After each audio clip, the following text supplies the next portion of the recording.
Hello friends, you are welcome to video number 6, Standard 11th English, Unit 7. Read 2, Preview. આપણે અહીંયા Read 2 નું preview મોકલીશું. Title is First Aid and here we will get the preview of the read.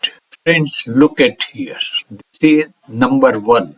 This whole image is number 1 and that is first aid kits. First aid જે kit હોય છે એમાં કઈ વસ્તુઓ છે એ અહીંયા આપી. આ વસ્તુઓ જોશો, એનો શબ્દ જોશો, વાંચશો, સાંભળશો તો તમારી પાસે ફર્સ્ટ એડ રિલેટેડ વર્ડ્સ વધશે, એટલે કે તમારી વોકેબ્યુલરી વધશે. વળી આ શબ્દો જાણવા પછી તમે ટેક્સ્ટ જાતે વાંચશો તો સારું સમજી શકશો. Let S C that. જો this one thing and that is called tweezers. This thermometer. Then these all things, they are antiseptic solutions or wipes. Say these are matches. દિવાસળી કહીએ છીએ ને. Calamine lotion, just lotion. Then flashlight. This is flashlight. આમ check કરવા માટે. And here is the saw. These are the things. Again, see here, rubbing alcohol. See, adhesive surgical tape. Tape જે લગાવીએ છીએ તે. કોટન બોલ્સ, રૂના પેલ, medical gloves. Doctor અગર કોઈ તપાસે ત્યારે આ ગ્લોવ્સ પહેરી તપાસતા હોય છે, જેથી આપણા હાથના એટલે ડોક્ટરના હાથના જંતુઓ અંદર ન જાય, સાથે સાથે એના હાથ પણ ન બગડે. સ્ટરીલાઇઝ ગોઝ પેડ્સ, આ પણ રૂના પેલ છે. Scissors, you know that. Elastic bandage, આ ઇલાસ્ટિક બેન્ડેજ છે. અને પેઇન કિલર, આ ટેબ્લેટ્સ છે જે દુખાવો ઓછો કરે છે. Anti diarrhoea medicine, anti diarrhoea related medicine આપી છે. અને પછી આપી છે લેક્ઝિટિવ્સ એન્થ્રાઇટિસ. તો મિત્રો, ફર્સ્ટ એડ જે બોક્સ હોય એમાં લગભગ આ બધી વસ્તુઓ રાખવામાં આવતી હોય જેથી તાત્કાલિક સારવાર આપી શકે. એ જ રીતે observe the pictures and learn the words for injuries. અહીંયા જુદી જુદા ઇન્જરીઝનો નામ આપે, એટલે જે ઈજાઓ થઈ હોય તે. દાખલા તરીકે ફર્સ્ટ છે બર્ન્સ, બળેલો હોય એનો આ નિશાની છે. આવું થાય, એના ઉપર કઈ વસ્તુ આપવી, કઈ રીતે ટ્રીટમેન્ટ આપવી એ છે. સેકન્ડ કટ્સ એન્ડ બ્રુઇઝ, આવું કંઈક કપાયું હોય અથવા આવા બ્રુઝ ઉઝરડા થયા હોય. થર્ડ ફ્રેક્ચર, આ ફ્રેક્ચરનું છે. એન્ડ સ્પ્રેઇન, હાથ કાંડ મસ્કોડો આવ્યો હોય, આપણે કહીએ છીએ આપણી ભાષામાં.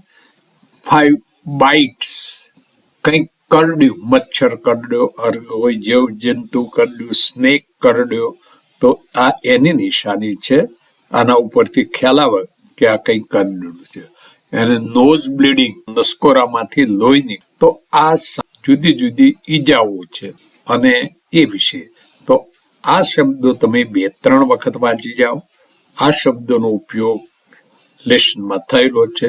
ત્યારબાદ મિત્રો, you have to do this activity 17. Read and understand a checklist. Checklist એટલે કે list of items required things to be done.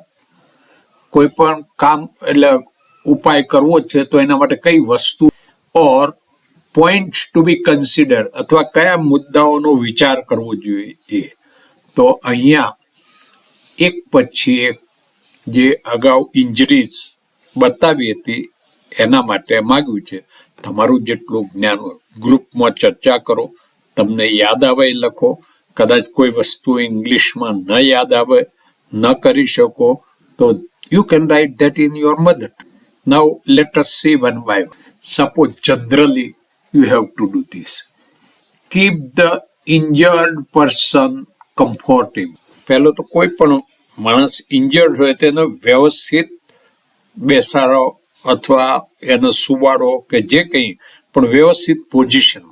Take the injured person to the hospital as soon as possible. એ રીતે આ બાકીના પણ એક પછી એક તમે વાંચી જાઓ. પહેલા વિચારો, પછી અહીંથી વાંચો અને તેમ કરતા વાંચી જાઓ, સમજો અને આનો ઉપયોગ પણ કરી શકો. Follow the RICE method.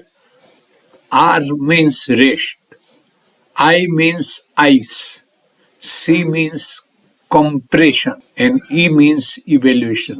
એટલે આનો ભેગો એક શોર્ટ ફોર્મ બનાવ્યું છે, બધા શબ્દો યાદ રહી શકે. Wrap the injured area with an elastic bandage. તમે સમજી શકો છો. Avoid putting weight. એવોઇડ એટલે તજો, એ ન કરો એમ. Avoid putting weight on the affected joint. મચકોડો છે તો જ્યાં અસર થઈ એને કોઈ અસર ન થાય એવી વસ્તુ એમના હાથમાં કે એ પગ ઉપર રાખશો નહીં. Use pain relievers if necessary. Consult doctor if the pain persist or worsens. જો વધુ પડતું અસર હોય તો તાત્કાલિક કન્સલ્ટ ડોક્ટરનું કરો. આ જ રીતે you can read for burns, you can read cuts and bruise એટલે કાપા અને ઉઝરડા. દરેક શબ્દનો અહીં શબ્દ આપેલો છે. ધેન ફ્રેક્ચર્સ એન્ડ ધેન મિત્રો 2-3 વખતે આ વાંચી જાઓ, કારણ કે હોલ તમારા રીડમાં આ વાંચશો એ જ અંદર આપે. કોઈ પણ ઇન્જરી, પીડા, અગર ઈજા થઈ એ શું છે, કયા કારણથી થાય અને એના ઉપાય શું, આ બાબતો દરેકમાં આવે છે. Okay, thank you.